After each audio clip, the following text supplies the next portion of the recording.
Good evening, everybody. Thank you so much for joining me tonight on YouTube Live. I'm Dr. Howard Elkin, the medical advocate. And tonight we're going to talk about muscle. Now, we're not really talking about this kind of muscle or bodybuilding muscle, but muscle in general and how important it is.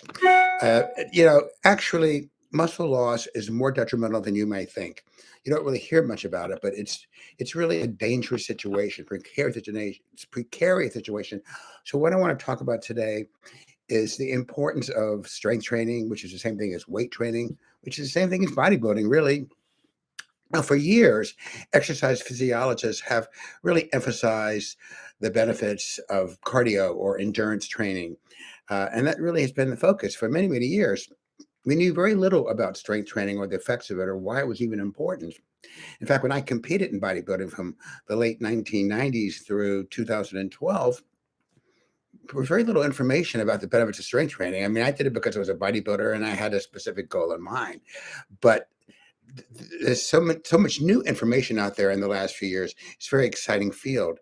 So now, if you read my book, which I hope that you have, and that's From Both Sides of the Table, When Doctor Becomes Patient, it's about becoming your own medical advocate. And you'll learn in my book on the chapters on exercise and cardiac risk factors that both cardio, endurance training, and strength training is important. But after the age of 50, and when it comes to aging, muscle reigns because that's where strength training is all about.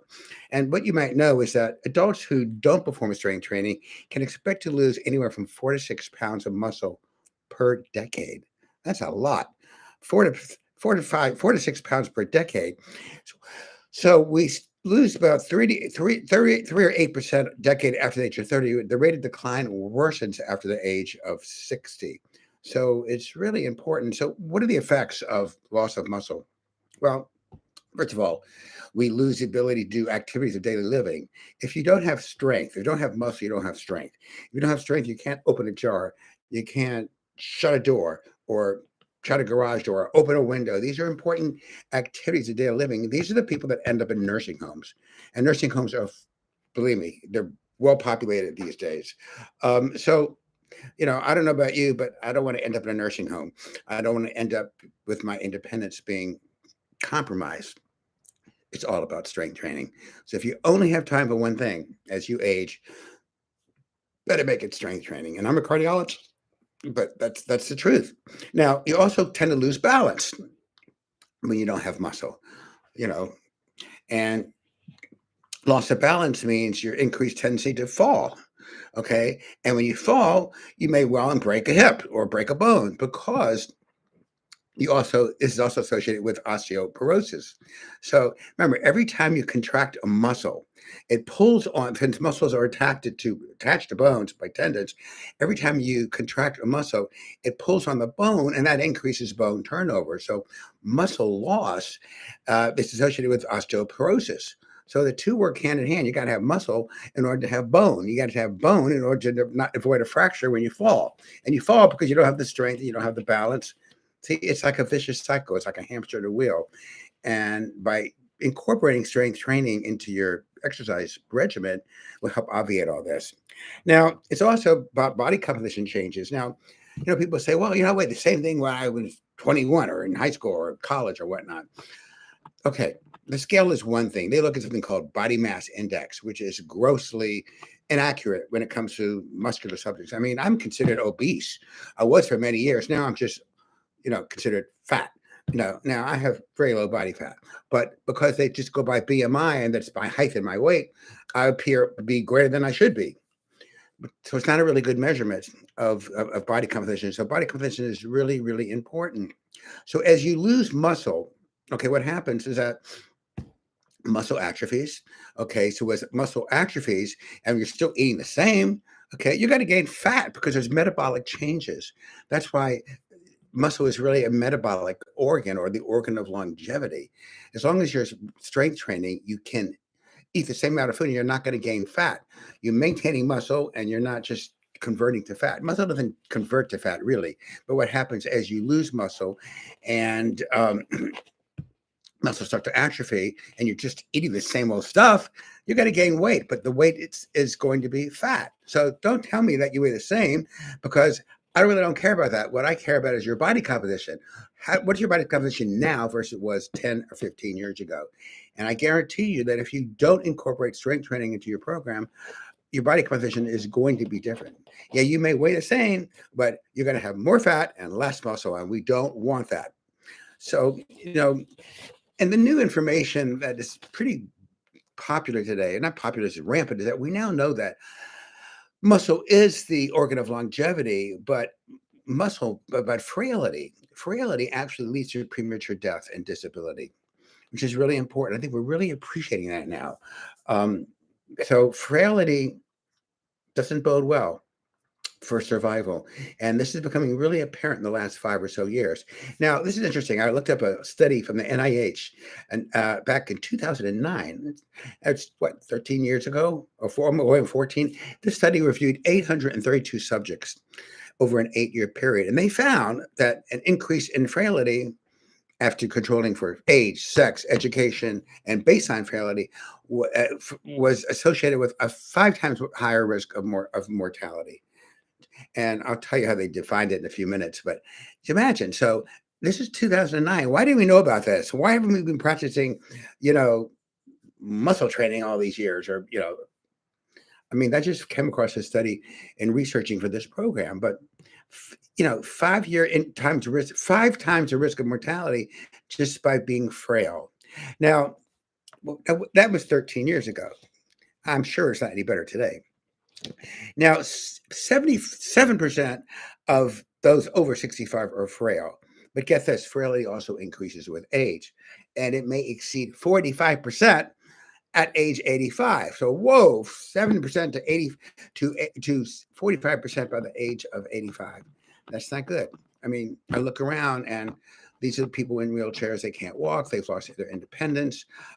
They're living, but they're not living a productive life. So muscle really is important there. And now a lot of people say, well, this is part of aging, right? I mean, people get older and they lose muscle and you're supposed to end up that way. Wrong. I am not going to end up that way if I can help it. And I'm certainly in the senior age group at this point. So, seniors, it's a heterogeneous group. Not everyone is going to be frail because you can do something about it. And that's what our goal is. Our goal is to prevent frailty, to prevent premature death and disability. And this is what I preach to my patients. Now, what do we know about frailty? Well, it's partly programmed in early in life. Is there a genetic component? I don't know. Again, I don't overemphasize genetics because I think genetics, it's important. I believe in genetics, but it really dictates maybe 30% of your clinical outcome in life.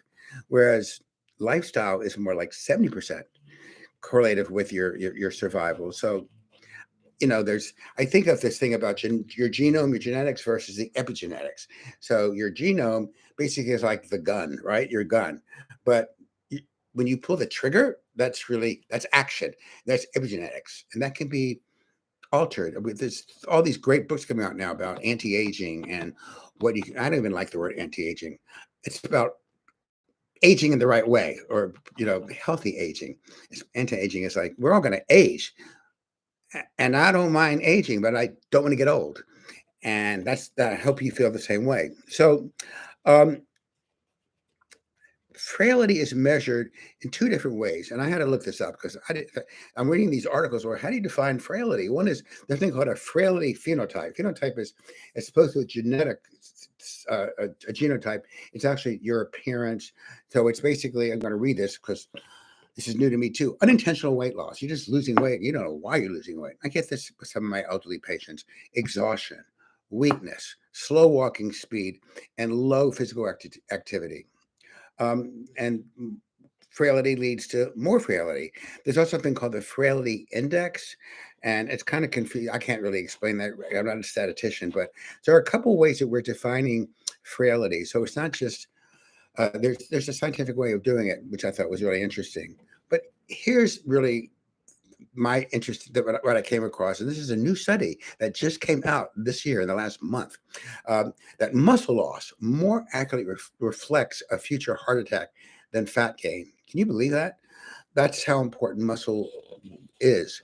because of muscle loss wall. And I'm a cardiologist. I didn't know about this. I don't know any cardiologists know about this. This is a study that came out of it's about 1,050 patients. They were in China. It's a Chinese study, and it was like a 50-50 split between the two genders. And the average follow was 5.5 years. So it's a pretty decent study.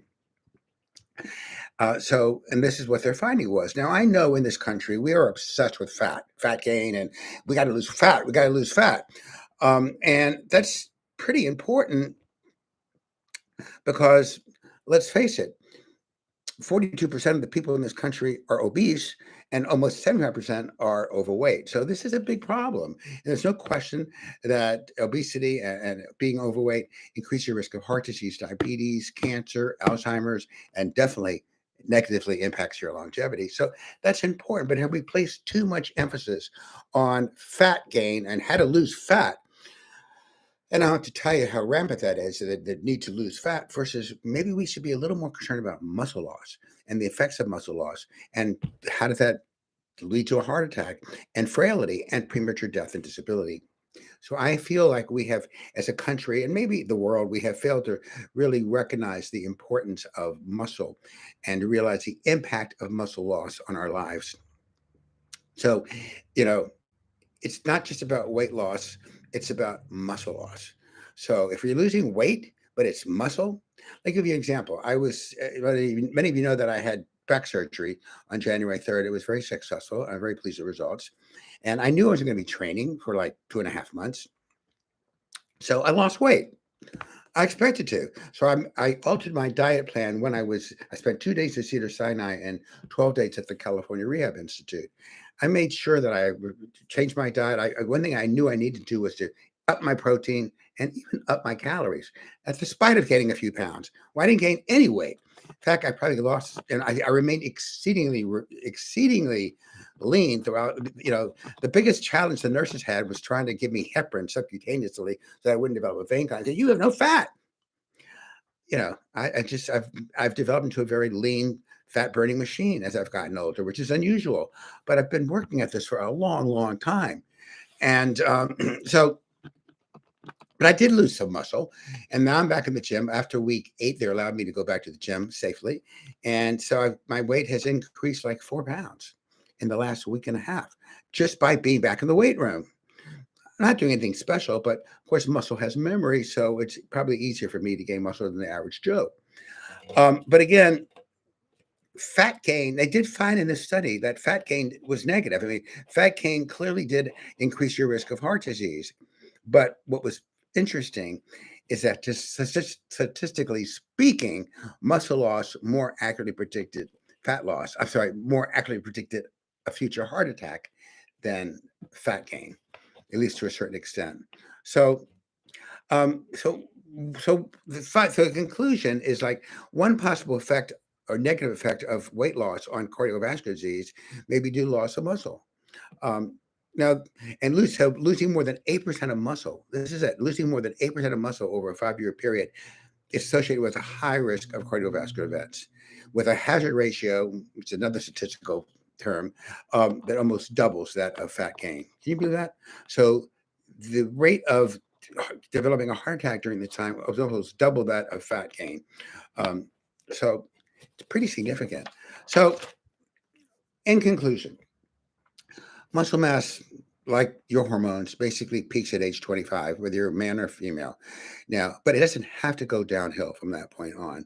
We've talked about hormones in the past. We'll talk about them again in the spring because we have Women's Health Month and Men's Health Month coming up.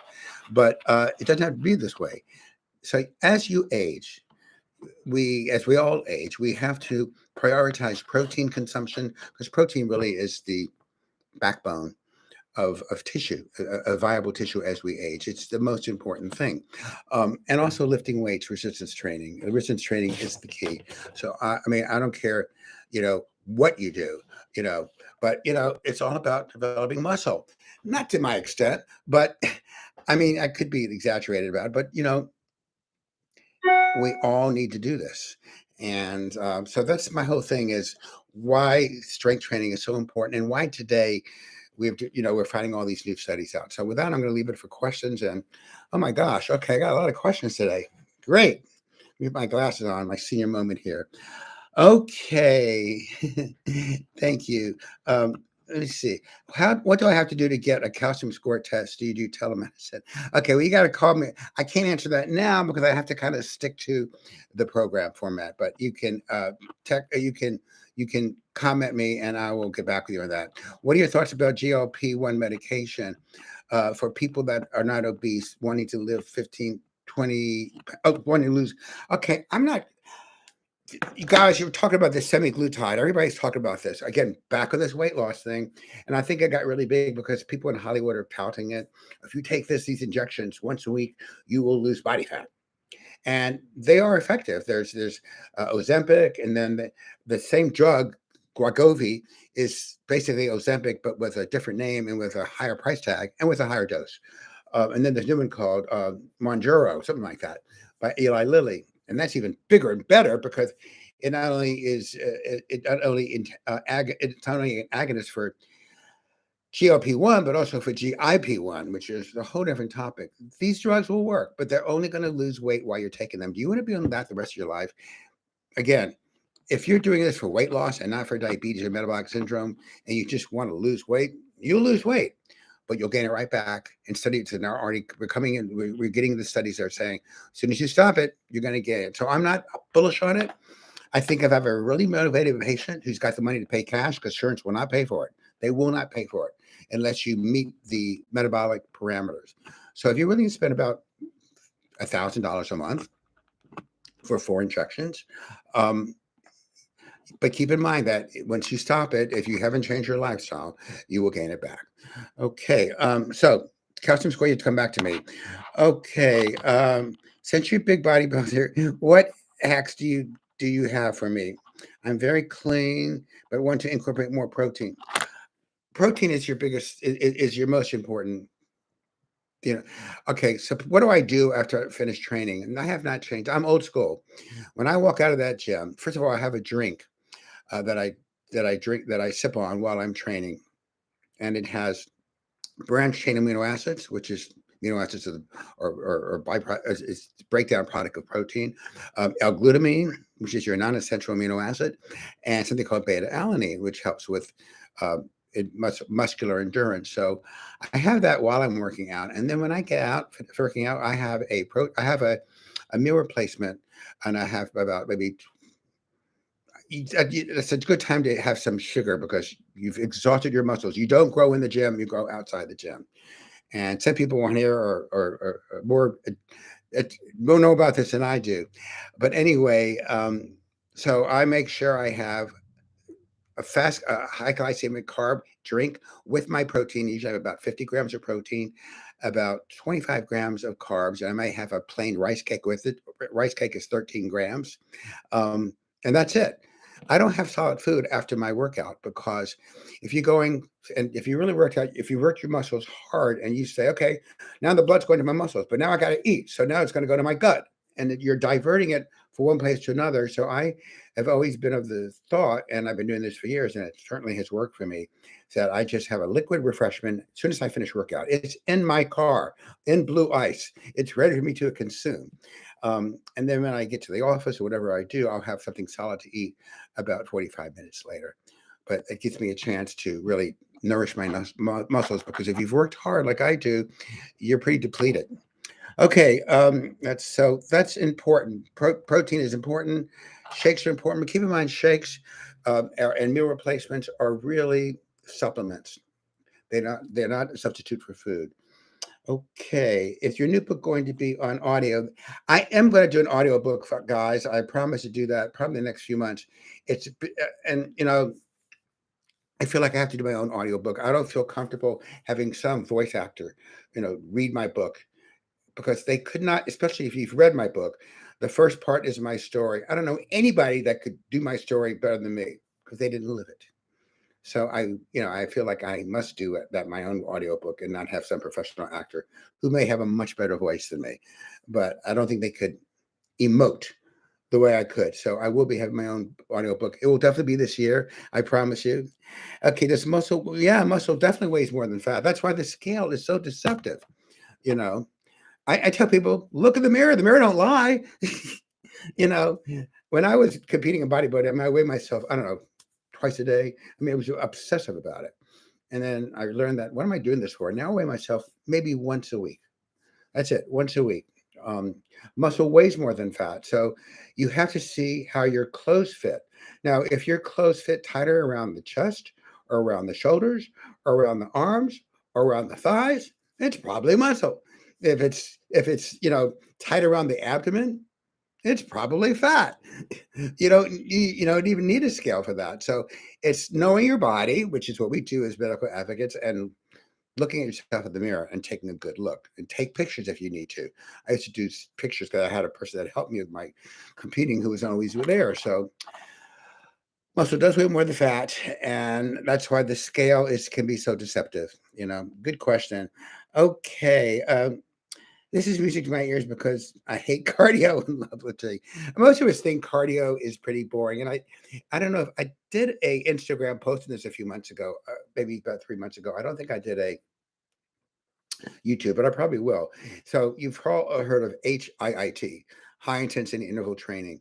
So I love it because I'm a strength athlete. So I love short sprints, short things. I did endurance work. I mean, I did marathons and I did triathlons, and I just got injured incredibly because I'm not built for endurance sports. I just did them because I had buddies and we would ride bikes on weekends and we would train together and we had a lot of fun, but it's not my thing and it can be boring. But HIIT, I love it. It's short sprints. Like I work with this guy, Tony Molina. It's called Rewire Project. Now it's a Red Life Lab. We do a lot of biohacking, but the thing that interests me the most is like we'll do the Jacob's Ladder. We'll do like a minute sprint on Jacob's Ladder, or maybe 2 minutes at the most, which is exhausting. Then from there, I go in the power plate machine. From there, I go into the infrared sauna for like 3 minutes and work on my breathing. Then I do it like 4 or 5 of these in a row. And after 4 or 5 cycles, I'm exhausted. And it's been shown that HIIT training can be very effective at lowering your blood pressure, which is very useful uh, in cardiology. So it's kind of a new twist as opposed to doing straight cardio. Those of you that want to go further, looking at HIIT training. You've seen people do it on treadmills. You can do it on an exercise bicycle. You can do it outside when you're doing your run walk and you do a sprint for like 30 seconds or 60 seconds. So I like to split up with that. But cardio by itself can be boring. Okay. Let me put these glasses on. It's such small print, guys. Sorry. Is there a benefit to doing 15, 20 reps versus 6, 12 reps with heavier weight?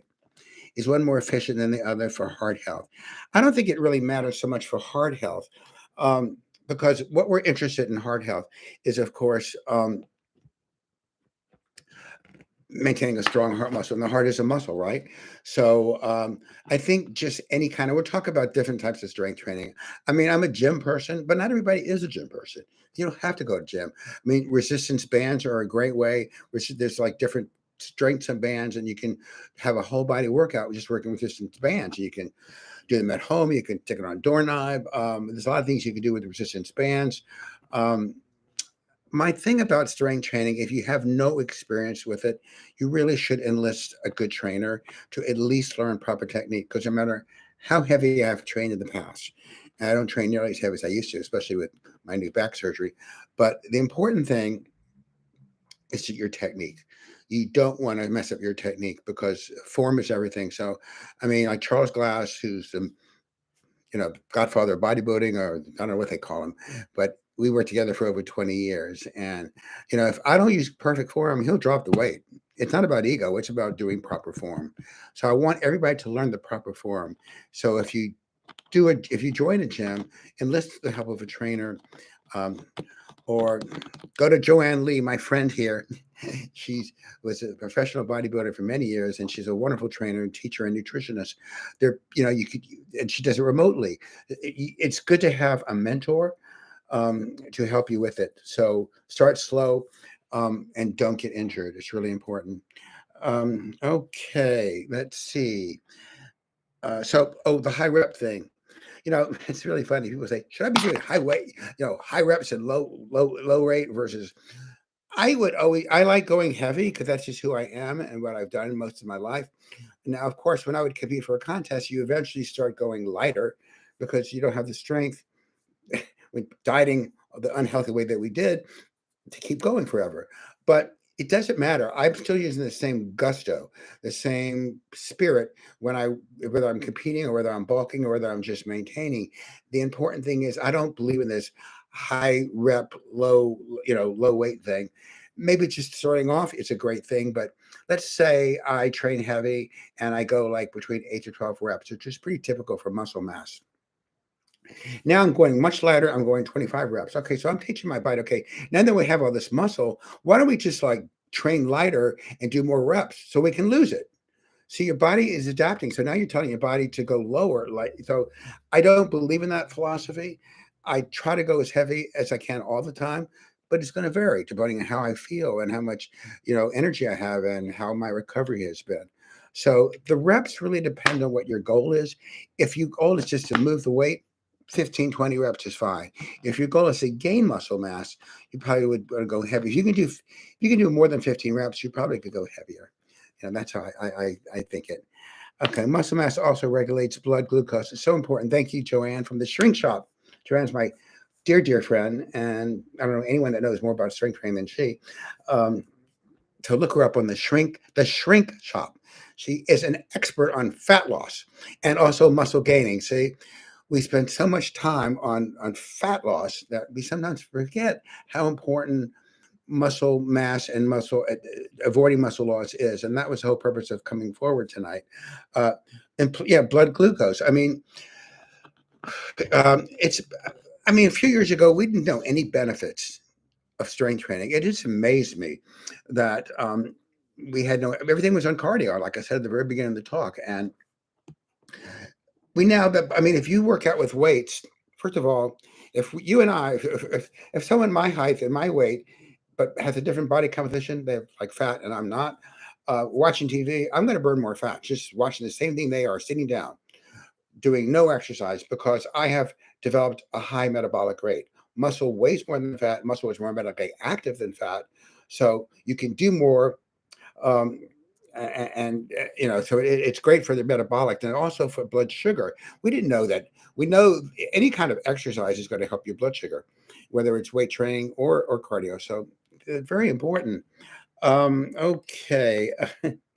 How do we contact you? Okay, thank you guys. Okay, well, I have two websites. One is heartwise.com, one word, and the other one is my new website, which is specifically devoted to my book. It's beyourownmedicaladvocate.com. Now, all the book starts off with my story. That's just a part of the book, because the aim of the book is that all of you, can become your own medical advocate. You don't have to be a doctor or a medical professional. And my why I try to make my book a game changer is because I don't like the way medicine is practiced in this country, nor do I think most people are happy with it.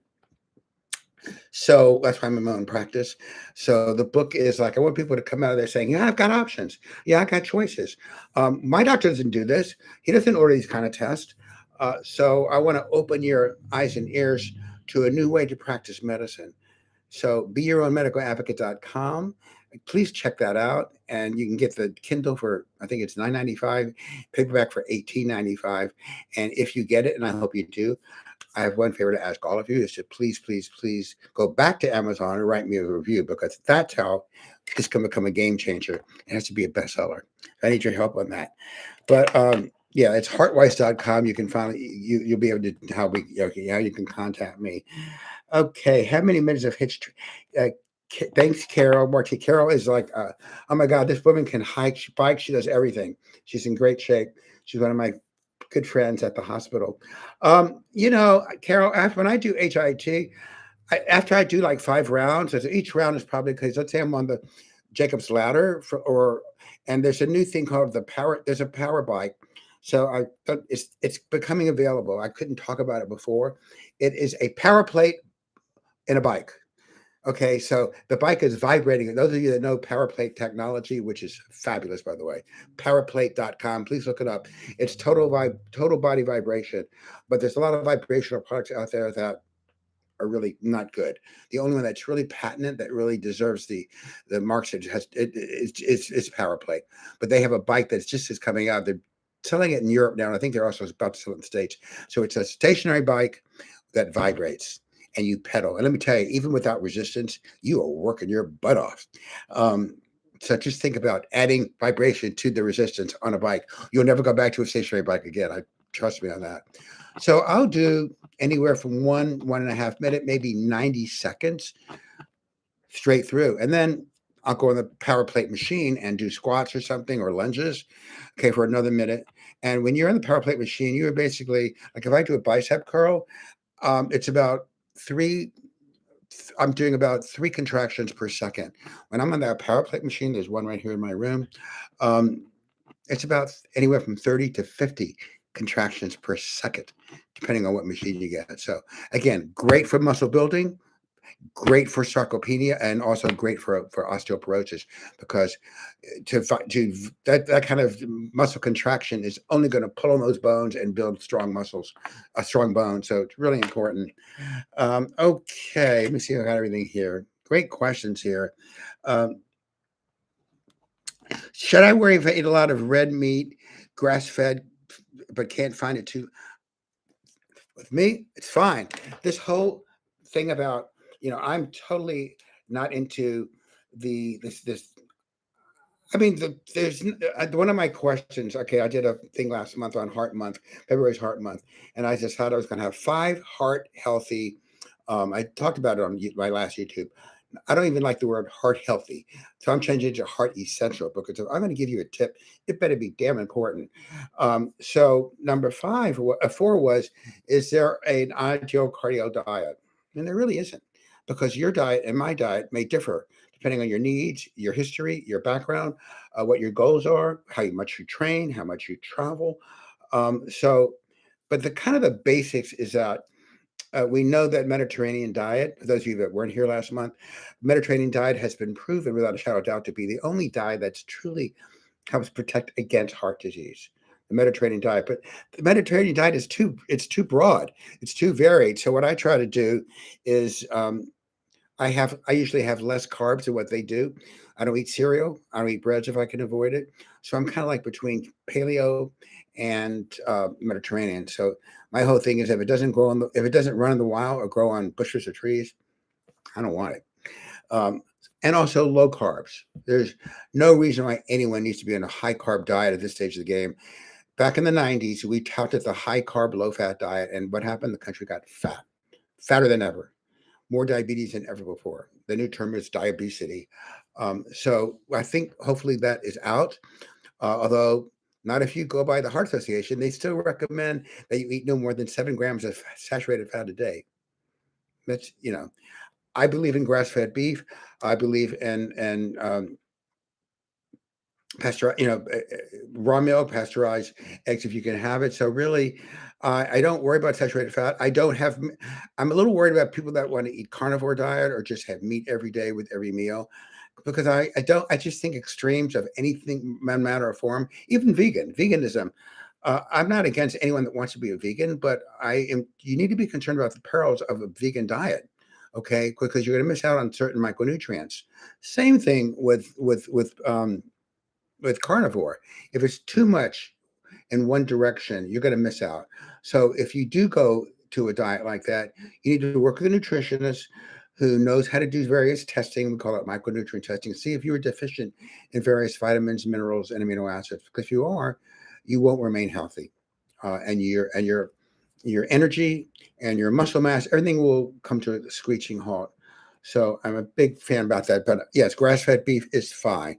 Um, I do eat beef, maybe 2, 3 times a week. I just like to have a varied diet, and I like to have a lot of vegetables, because the microbiome, which is the big talk, another big talk is your gut, because you're only as healthy as your gut, really thrives on what we call a variety diet, your rainbow diet, or just the more variety. So when I was competing in bodybuilding, I ate the same thing every single day.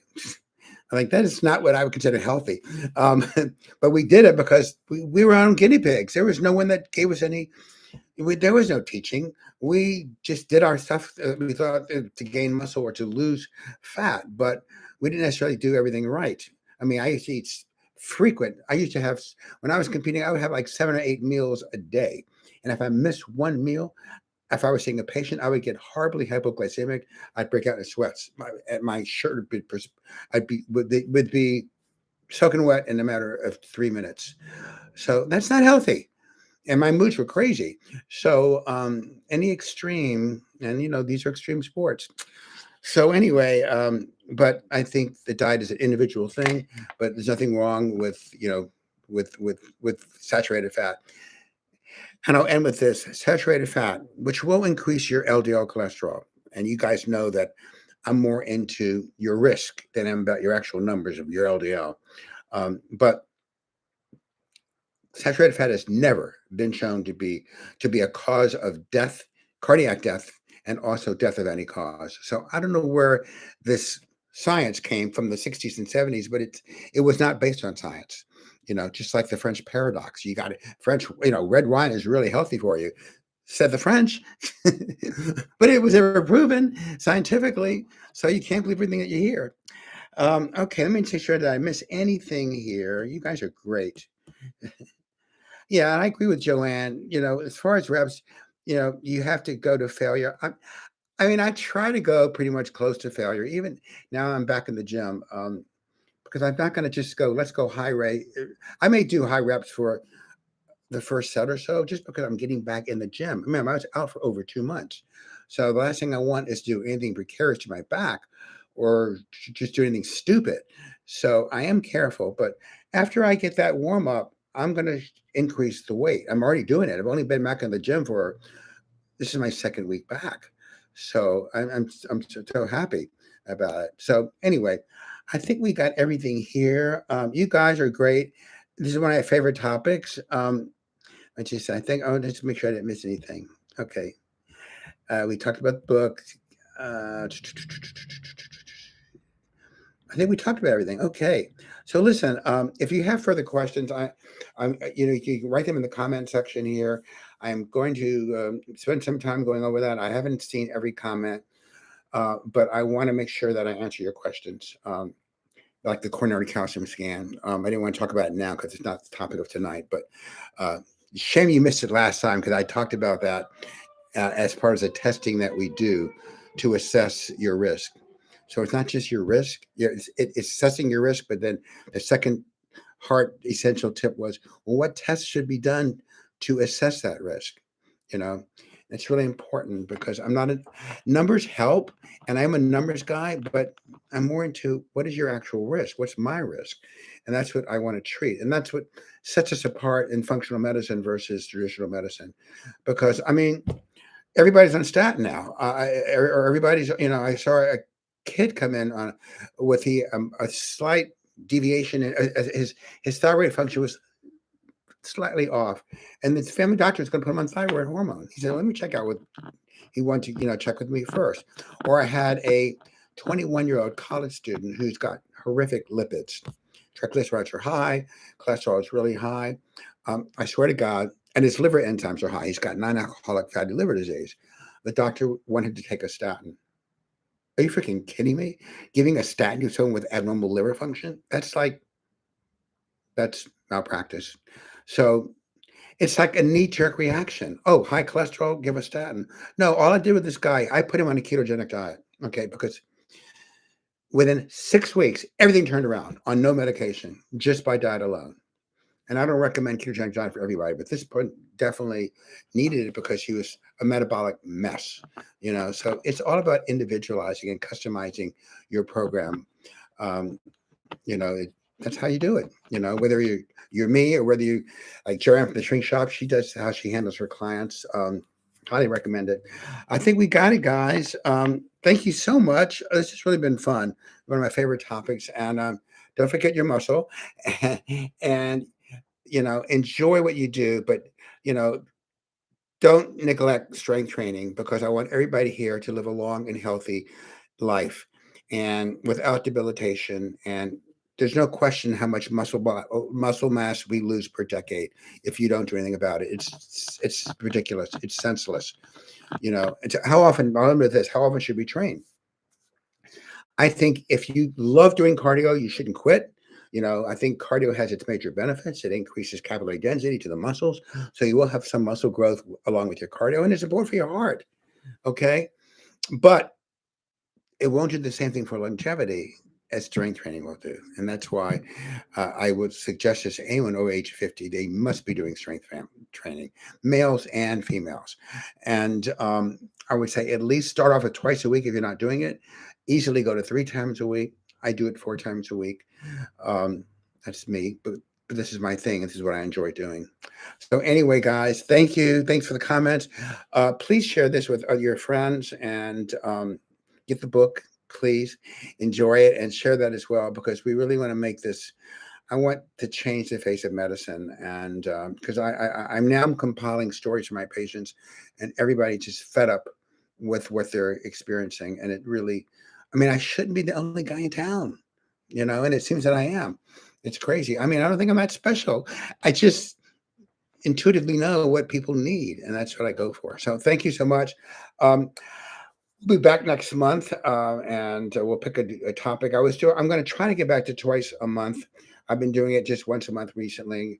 I had a death, and my partner passed away at the end of November, and then had back surgery. But I am back. Eventually do more, but I'm also trying to market my book at the same time, and I do have a full-time practice. So, but I enjoy it. I love it all, and I appreciate your support. Okay, and please share this, and tell people if they would subscribe to the channel, because that helps my ratings, and give me a thumbs up. Thank you, everybody. We'll see you in a few weeks. Okay, take care. Thank you so much. Good night.